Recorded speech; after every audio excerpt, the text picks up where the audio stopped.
한 주간 평안하신지요? 어디에 있든지 우리는 주님의 능력으로 승리해야 되겠습니다. 오늘도 배우기 전에 함께 기도했으면 합니다. 같이 기도하시죠. 오늘 힘들어하는 시대에 우리에게 믿음을 달라고, 승리하게 해달라고, 그리고 오늘도 말씀을 잘 깨닫게 해달라고 기도합니다. 자비로우신 아버지 하나님 감사합니다. 계속되어지는 힘든 상황 속에서 우리에게 믿음 주시고 승리할 수 있도록 도와주옵시며, 또 오늘도 말씀을 잘 깨달을 수 있도록 성령님 우리와 함께하여 주옵소서. 감사하며 예수님의 이름으로 기도하옵나이다. 아멘. 오늘은 성경의 역사 19번째 순서로 성경과 유대인의 주석에 대해서 말씀드리고자 합니다. 오늘날 크리스찬들은 유대인들이 예수님을 믿지 않기 때문에 무시하는 경우가 있습니다. 그러나 그렇다고 그들의 모든 것을 무시하면 안 됩니다.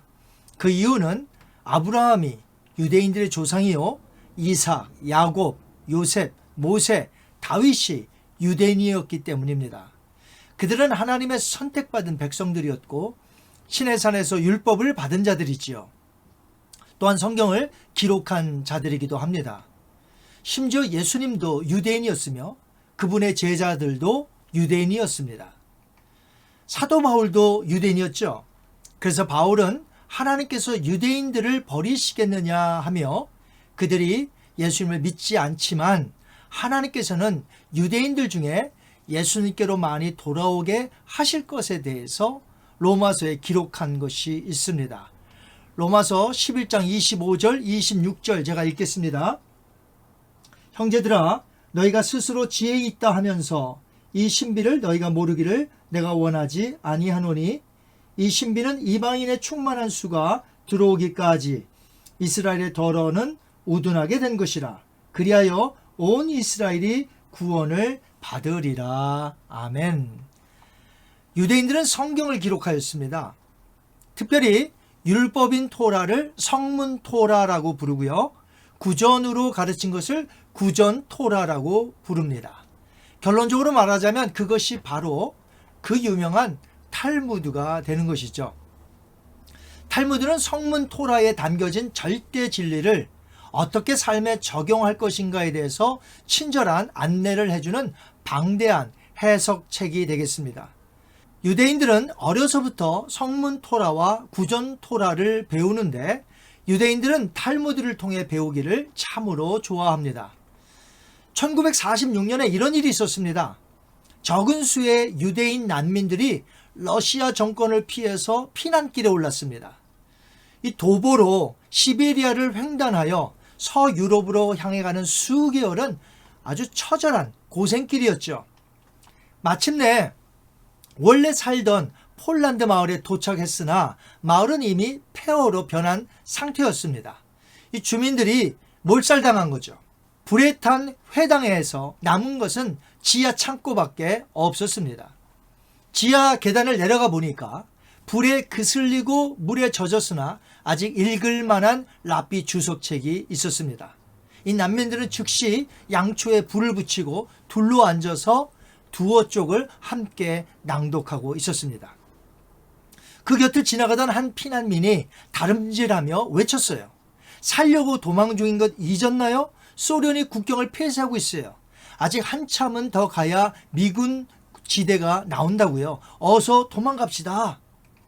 그러나 무리 중 한 사람이 그를 향해 손사래를 치며 말했습니다. 잠잠해요. 저희가 지금 랍비의 가르침을 읽고 있잖아요. 사람은 모름지기 배워야 합니다. 단적인 이 사건만 우리가 보더라도 시대를 막론하고 유대인들이 얼마나 신앙 공부를 사랑했는지 알 수가 있는 대목입니다. 유대인들에게는 히브리 성경인 타나크 성경만 가지고 있습니다. 우리에게 있는 구약 성경과 똑같습니다. 배열만 다르지 내용은 똑같다는 거죠. 이 타나크 성경 안에는 세 가지로 구분되어 있는데 토라, 율법서고, 네비임, 예언서가 되겠으며, 케투빔, 성문서로 이렇게 구분이 됩니다. 회당에서 랍비들이 유대인들을 가르치려면 해석된 교육 내용이 많이 필요했습니다. 그래서 구전 토라를 체계적으로 문서로 정리해 옮겨야 되겠다는 생각이 강해졌던 것이죠. 이 내려오던 구전을 이해하기 쉽게 정리해서 문서로 만든 것이 바로 미시나라고 합니다. 미시나는 히브리어로 가르침의 반복이라는 뜻입니다. 이 미시나의 내용, 즉 구전 토라는 에스라 시대부터 구전으로 주 200년까지 이르죠. 이스라엘 본토에서 완성된 미시나의 사본이 바벨론에 있는 유대인들에게도 전해지게 됩니다. 주 200년 이후에 바벨론에서는 그곳 사정에 맞도록 미시나를 해석하였고, 본토 이스라엘에서도 본토에 맞게 해석을 하였는데, 그 미시나를 해석한 책을 게마라라고 불렀습니다. 이 300년 동안 랍비들은 미시나에 대해서 질문하고 토론한 내용을 주석으로 달았는데, 그것이 게마라라는 책이에요. 그 뜻은 가르침의 완성이다라는 뜻입니다. 미시나에 질문하고 토론한 내용을 랍비들이 설명하고 그런 것들을 기록한 책이죠. 쉽게 말해서 타나크 성경을 해석해 내려오던 전통이 구전 토라였고, 그것이 미시나로 불렀으며, 그 미시나의 가르침을 토론하고 해석한 것이 게마라입니다. 그런데 미시나와 게마라를 통틀어서 무엇이라 부르냐? 그것을 탈무드라고 부른다는 것이죠. 많은 사람들이 탈무드 하면요, 지혜가 담긴 이야기, 그래서 아주 작은 한 권의 소책자 정도로 생각하는 사람들이 있는데, 그건 아닙니다. 히브리어 탈무드는 20권으로 구성되어 있고요, 영어 번역본은 73권으로 구성되어 있을 정도로 아주 방대합니다. 탈무드는 유대교의 율법과 윤리, 종교와 의식, 사상과 철학, 문학과 역사, 과학과 의학, 정치와 경제, 사회와 문화 등 생활 전반에 걸친 내용이 집대성되어 있어서 유대인의 정신 문화를 상징하는 책입니다. 그래서 오늘날의 유대인들을 알려면 그들의 성경 주석과 같은 탈무드를 보면 충분히 알 수가 있습니다. 미시나의 내용이 성경 마가복음 7장에 나옵니다. 예수님의 제자들이 하루는 손을 씻지 않고 떡을 먹는 것을 본 바리새인과 서기관들이 예수님에게 말합니다. 마가복음 7장 5절 말씀입니다. 이에 바리새인들과 서기관들이 예수께 묻되 어찌하여 당신의 제자들은 장로들의 전통을 준행하지 아니하고 부정한 손으로 떡을 먹나이까? 그들이 말한 장로의 전통이 구전 토라였습니다. 그 내용이 문수로 옮긴 것은 주 200년 후부터였어요. 그것이 미시나예요. 그러니까 바리새인들은 장로의 전통인 그 구전으로 말했습니다만, 이 내용이 미시나의 가르침이 되는 것이죠. 결국 미시나의 내용으로 예수님에게 따진 것입니다. 장로의 전통은 랍비들의 토라의 해석인데, 그 해석으로 예수님과 그의 제자들을 비판한 것입니다. 하지만 예수님은 그들의 잘못된 해석을 책망하셨습니다. 여하튼 우리는 탈무드를 통해서 유대인들의 삶과 생활 문화를 배울 수 있습니다. 왜냐하면 말씀드렸다시피 성경을 기록한 자들이 유대인들이요, 성경에는 유대인의 성경에 나타난 풍습으로 가득 차 있기 때문에 유대인들을 아는 것은 매우 유익합니다. 그러나 탈무드에서는 예수 그리스도의 구속과 부활에 대해서 전혀 언급하고 있지 않습니다. 여러분은 많은 유대인들이 왜 예수님을 메시아로 믿지 못하는지 아십니까?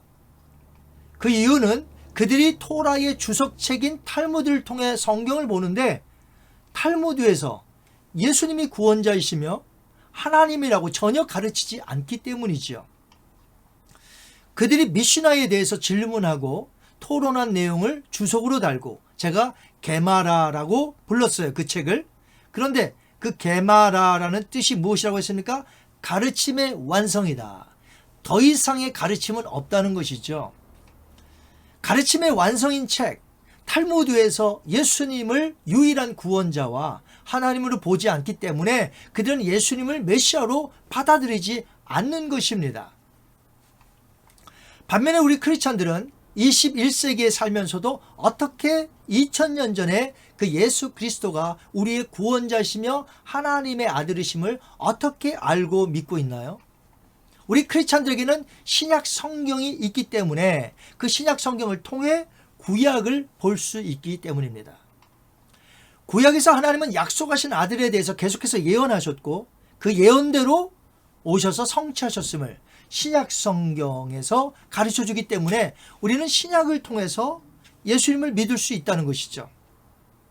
그러니까 크리스찬들에게는 신약 성경을 통해 구약 성경이 해석되고 유대인들은 탈무드를 통해 성경 타나크를 해석하는 큰 차이를 보이는 것입니다. 하지만 오늘날 메시아닉 주라고 하여서 예수님을 믿는 유대인들이 있습니다. 그들은 물론 신약 성경을 가지고 있어요. 그렇기 때문에 예수님을 구세주로 그들은 믿는다는 것이죠. 유대인들로부터 시작이 되었지만 복음은 신약 성경을 통해 이방인들에게로 넘어갔고 이제 유대인들에게 신약 성경이 손에 들려져야 할 차례입니다. 그래야 진정한 메시아이신 예수님을 유대인들도 하나님으로 믿을 수 있기 때문이지요. 우리 개신교 신학자들이 탈무드가 연구에 도움이 되는 것은 사실이지만 우리는 오직 신약 성경을 통해서 확실히 예수님을 믿고 진리에 이르고 있습니다. 유대인들이 이제라도 구원을 받기 위해서는 탈무드가 아닌 신약 성경의 복음을 통해 이 구약 성경을 봄으로 구원의 역사가 앞으로 그들에게도 나타나기를 기대해 봅니다.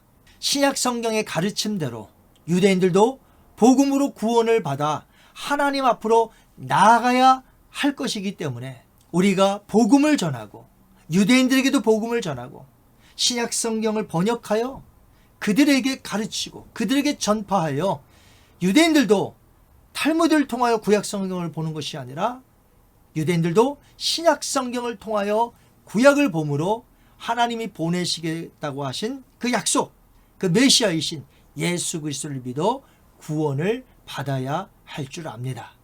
이 시간에 우리 한번 다 같이 기도하십니다. 자비로우신 아버지 하나님 감사합니다.